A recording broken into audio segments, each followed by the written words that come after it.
Avec vous, c'est Mutuel. Un podcast proposé par la MGFI. Chaque année en France, 150 000 personnes sont victimes d'un accident vasculaire cérébral ou AVC. Face à cette réalité, la prévention devient un enjeu crucial. Dans cet épisode d'Avec vous, c'est Mutuel, nous vous proposons de mieux comprendre cet enjeu de santé publique. Pour cela, nous avons le plaisir d'accueillir Emmanuelle Gourtet, directrice générale du Fonds pour la recherche sur les AVC. Elle va nous aider à repérer les signaux d'alerte et à adopter les bons réflexes. Bonjour Emmanuelle. Bonjour à tous.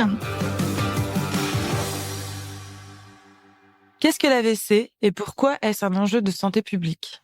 Alors, qu'est-ce que c'est que l'AVC ? Donc, l'AVC, c'est un accident vasculaire cérébral. C'est la conséquence de l'obstruction par un caillot sanguin d'un vaisseau au niveau du cerveau ou alors de la rupture d'un vaisseau. On est toujours au niveau du cerveau dans l'AVC. On parle dans un premier cas quand c'est l'obstruction d'un vaisseau, d'un AVC ischémique. Ça représente à peu près 80% des cas d'AVC.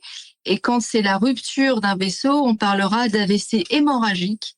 Et là, on est dans 20% des cas d'AVC. Alors, pourquoi c'est un enjeu de santé publique, l'AVC ? Parce que avec près de 40 000 décès chaque année, l'AVC, c'est la première cause de mortalité chez la femme. On ne le sait pas forcément. C'est la troisième cause de mortalité chez l'homme. Et surtout, dans 60% des cas d'AVC, il reste des séquelles qui sont plus ou moins invalidantes, qui impactent l'autonomie et la qualité de vie des patients, ce qui fait aussi de cette maladie la première cause de handicap acquis chez l'adulte. Alors, je l'ai pas dit, mais on peut avoir aussi un AVC chez les enfants, et c'est aussi la première cause de handicap acquis chez l'enfant. On peut donner plein de chiffres. L'AVC, c'est aussi la deuxième cause de démence après la maladie d'Alzheimer, parce que ça engendre souvent des conséquences cognitives au niveau de la mémoire, au niveau de la motivation, au niveau de l'humeur. Et dans la mesure où on a un vieillissement de la population, on peut s'attendre à ce que le nombre d'accidents, qui aujourd'hui est de 150 000 cas par an, augmente de 30 à 50% dans les 20 prochaines années. Donc aujourd'hui, on sait qu'une personne sur 5 aura un AVC au cours de sa vie. C'est important de s'informer pour mieux connaître la pathologie, pour mieux le reconnaître et dans ces cas-là, agir au plus vite. Et justement, quels sont les signaux d'alerte d'un AVC ? Alors, il y a 4 principaux signaux d'alerte d'un AVC. Le premier, c'est souvent une déformation de la bouche. Et c'est d'ailleurs le signal qui est le plus facile à reconnaître, soit à gauche, soit à droite. Un des deuxièmes signes, c'est une faiblesse. Savoir, on perd un peu la force dans son bras ou dans la jambe, soit l'intégralité d'une moitié du corps. Le troisième signe, c'est un trouble de la parole ou de la compréhension.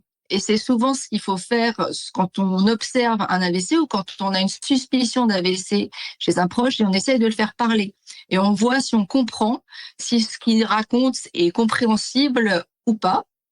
Et puis, le quatrième signe qu'on connaît moins bien, c'est un trouble du champ visuel, une perte de la vision d'un œil ou d'une partie seulement du champ visuel, à savoir que un œil voit, mais ne voit plus l'intégralité de son champ visuel. Et donc, on parle de ces 4 signaux d'alerte qui sont importants. Et en cas d'apparition brutale d'un de ces 4 signaux, même si ce signal disparaît dans les minutes qui suivent, il est essentiel et il est extrêmement important, c'est la chose à retenir, d'appeler immédiatement le 15, le SAMU. Souvent, on parle d'accident ischémique transitoire, à savoir que ces signaux apparaissent et disparaissent aussi brutalement qu'ils sont apparus. Et dans ces cas-là, la conduite à adopter est exactement la même que celle d'un AVC, à savoir qu'il faut appeler le 15. Jamais le SAMU ne pourra critiquer ou vous raccrocher au nez s'il y a suspicion d'un de ces signes, même si c'était pas un AVC. Pourquoi appeler spécifiquement le SAMU le 15 ou le 112 ? Parce que l'on soit soi-même victime ou qu'on soit témoin d'un accident, d'un AVC, ça doit être considéré comme une urgence vitale. Parce que le pronostic vital est engagé et que, on le sait, on parle à chaque fois d'agir vite pour le cerveau. C'est un peu l'acronyme d'AVC. C'est accident vasculaire cérébral, mais c'est agir vite pour le cerveau. Et on appelle le 15 parce que ça met en place une filière de prise en charge dédiée. Cette étape, elle est cruciale parce que chaque minute compte et que c'est une véritable course contre la montre. Donc, appeler le 15, ça oriente au plus vite le patient vers une unité neurovasculaire ce ne sont pas les urgences, c'est un endroit, c'est une unité qui est spécialement dédiée à la prise en charge des AVC. Et c'est un endroit, c'est la seule unité dans laquelle on est en capacité d'administrer certaines thérapeutiques. La thrombolyse pour dissoudre le caillot et puis la thrombectomie qui est une technique pour aller chercher le caillot, notamment dans les cas d'AVC ischémique. On ne va pas aux urgences parce qu'aux urgences, on perd du temps. On n'appelle pas les pompiers, on appelle le 15 et c'est le 15 qui appellera les pompiers, peut-être, qui vous dira d'aller aux urgences, mais auquel cas, les urgences seront prévues et il y aura une personne qui vous attendra, qui attendra le patient pour qu'il soit pris en charge au mieux et qu'il soit rentré dans un protocole de soins adapté potentiellement à son AVC. On parle d'AVC. Est-ce qu'on peut savoir quels sont les principaux facteurs de risque ? Oui, grâce à la recherche, aujourd'hui, on connaît les principaux facteurs de risque. Le premier facteur de risque, c'est l'hypertension artérielle. L'hypertension artérielle, elle est responsable à peu près d'un AVC sur 2. Donc, c'est extrêmement important. Et en plus, c'est facilement contrôlable. Ce qui est important de savoir, c'est qu'en France, il y a une personne hypertendue sur 2 qui s'ignore et que sur la personne hypertendue qui se sait hypertendue, il n'y en a qu'une sur 2 qui prend un traitement. Donc, on voit que la prévention et l'information est essentielle sur ce facteur de risque en particulier. Après, on peut ajouter le diabète, le cholestérol, ne pas fumer, parce que le tabac multiplie par 3 le risque de faire un AVC, et pratiquer une activité physique régulière. On parle d'une 30aine de minutes par jour et avoir une alimentation équilibrée. C'est essentiel de prendre en compte ces 5 facteurs de risque parce que s'ils sont connus et contrôlés, on peut diminuer de 80% le risque de faire un AVC.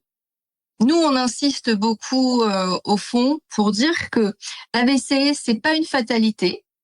On fait pas forcément un AVC et que si on se contrôle, si on surveille son hypertension, si on surveille son cholestérol, si on a une alimentation équilibrée et si on a une hygiène de vie quelque part classique et saine, on peut éviter une grande partie quand même des AVC et c'est d'autant plus important que ces facteurs de risque interviennent aussi dans d'autres pathologies. On va parler de l'infarctus du myocarde ou le cancer. Donc, ça vaut la peine de faire attention à soi et de se contrôler parce qu'on peut quand même diminuer très sérieusement le risque de survenue d'un AVC. On a parlé d'alimentation équilibrée. On parle aussi souvent du régime crétois ou méditerranéen pour prévenir les maladies vasculaires. Qu'est-ce que c'est ? Est-ce que vous pouvez nous en dire un peu plus ? Alors, le régime crétois, c'est vrai qu'on en parle beaucoup, on n'en parle pas d'ailleurs que pour l'AVC. C'est un régime qui est naturellement équilibré et qui est riche en végétaux, en légumes frais. On parle aussi de régime méditerranéen. Il est étudié et puis surtout, il a été vécu par les Crétois et les populations du Sud pendant des années et des centaines d'années. Et il est connu par les nutritionnistes pour les effets bénéfiques qu'il a sur la santé. Et c'est notamment un régime qui est protecteur vis-à-vis des maladies cardio- et neurovasculaires. Il associe toutes les familles d'aliments, les légumes frais, les fruits secs, les céréales, les œufs, les poissons gras. Poissons gras, on parle de maquereau, saumon, sardines, thon, les viandes blanches, le poulet principalement, les légumineuses, les haricots, les produits à base de lait de brebis. On privilégie plutôt le lait de brebis plutôt que le lait de vache, brebis ou chèvre, hein, bien sûr. Et à l'origine, plutôt de l'huile d'olive que du beurre. Alors pour finir cet épisode, je le rappelle, vous êtes directrice générale du Fonds pour la recherche sur les AVC. Et qu'est-ce qu'il est possible de faire pour contribuer à accélérer la recherche ? Alors oui, il est possible de contribuer à accélérer les recherches en faisant un don au Fonds pour la recherche sur les AVC et d'aller consulter notre site internet www.avc-recherche.org. Merci beaucoup Emmanuelle pour ces précieux conseils et pour votre engagement pour la recherche. Merci à tous. À la MGFI, la prévention est au cœur de nos engagements. Informer, sensibiliser, accompagner nos adhérents, c'est essentiel pour que chacun puisse devenir acteur de sa santé.